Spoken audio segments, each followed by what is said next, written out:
Then one of the key things, one of my key contracts with clients is, because I take a holistic perspective, I always expect that part of whatever the issue and the problems is that we are dealing with, I always ensure that the clients understand that physical exercise is part of spirituality.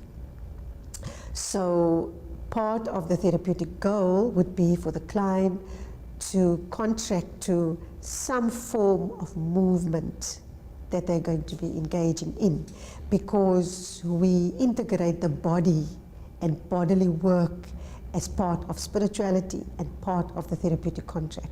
So that, because often we ignore the body, and if we look at the spiritual traditions, we know that the spiritual traditions, for example, encourage certain ablutions, certain washings, certain things that must be, even certain movements in prayers and so on. So that gets incorporated appropriately, obviously from case to case. I incorporate that. Then part of what clients also bring into the room, depending on the severity of their disorders, there's a lot of shame, there's a lot of feelings that I've sinned, I'm a bad person, I should be punished. And so when I then introduce clients to a view of themselves, of a higher self, that we draw on, that yes, there's a part of ourselves that are sinful, there's a part of ourselves that we struggle with, but there's also that higher self.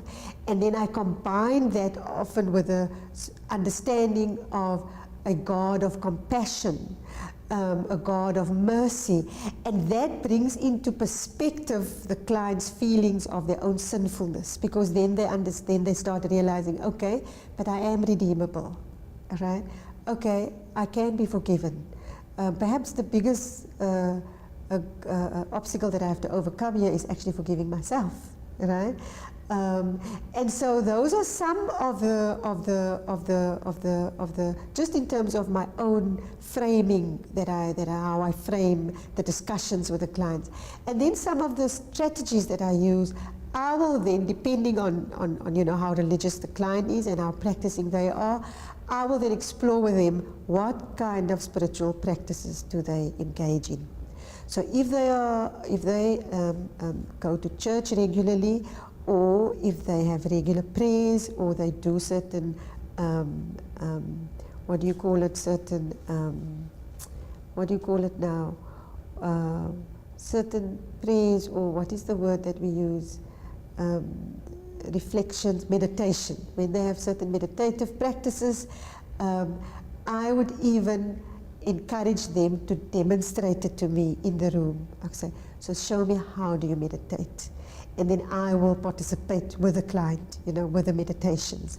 And as we meditate, we then integrate that meditative practice into some of the concerns that the client, and then I can explain how the meditative practice also improve and encourage better mental health, feeling better, uplifting the mood, etc. So I think my way of integrating the client's spirituality is a very interactive, exploratory process that I do very much carefully with the permission of the client.